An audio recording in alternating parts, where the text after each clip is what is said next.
आज सवाल सिर्फ एक देश का नहीं है, सवाल है भरोसे का।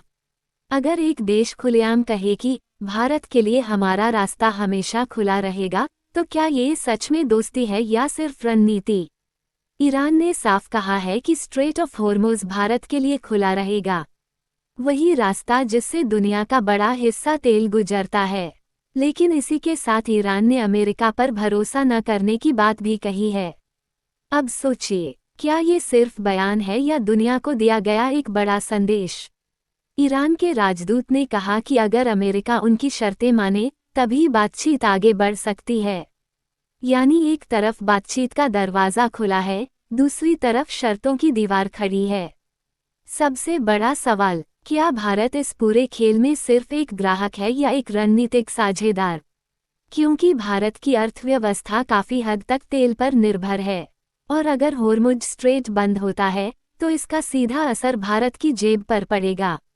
अब जरा आम आदमी की नज़र से देखिए, अगर तेल महंगा हुआ, तो क्या होगा?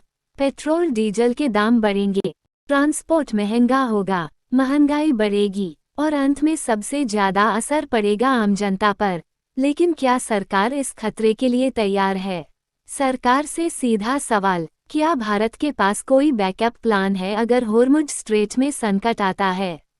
क्या हम पूरी तरह एक क्षेत्र पर निर्भर हैं? क्या हमारी विदेश नीति इतनी मजबूत है कि ऐसे हालात में हमें नुकसान न हो? पीड़ित कौन होगा? ना अमेरिका, ना ईरान। सबसे बड़ा असर आम लोगों पर पड़ेगा, भारत के नागरिकों पर। और यही सबसे बड़ा सच है इस खबर का। अब एक और बड़ा सवाल, क्या ये बयान भारत के लिए राहत है या सिर्फ एक राजनीतिक चाल? अगर ईरान सच में भारत को प्राथमिकता दे रहा है, तो क्या इसके पीछे कोई बड़ी डील छुपी है? या फिर ये अमेरिका पर दबाव बनाने का तरीका है? दुनिया की राजनीति में कुछ भी सीधा नहीं होता। हर बयान के पीछे एक रणनीति होती है। हर दोस्ती के पीछे एक फायदा होता है। हम क्या सीख सकते हैं इस खबर से? पहली बात, दुनिया की राजनीति में स्थायी दोस्त या दुश्मन नहीं होते, सिर्फ हित होते हैं। दूसरी बात, भारत को अपनी ऊर्जा सुरक्षा को मजबूत करना होगा, ताकि ऐसे संकट में हम कमजोर न पड़ें।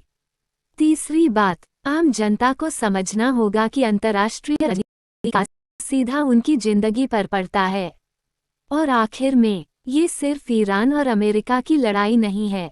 ये उस संतुलन की लड़ाई है जिसमें भारत को अपना फायदा सुरक्षित रखना है। आप क्या सोचते हैं?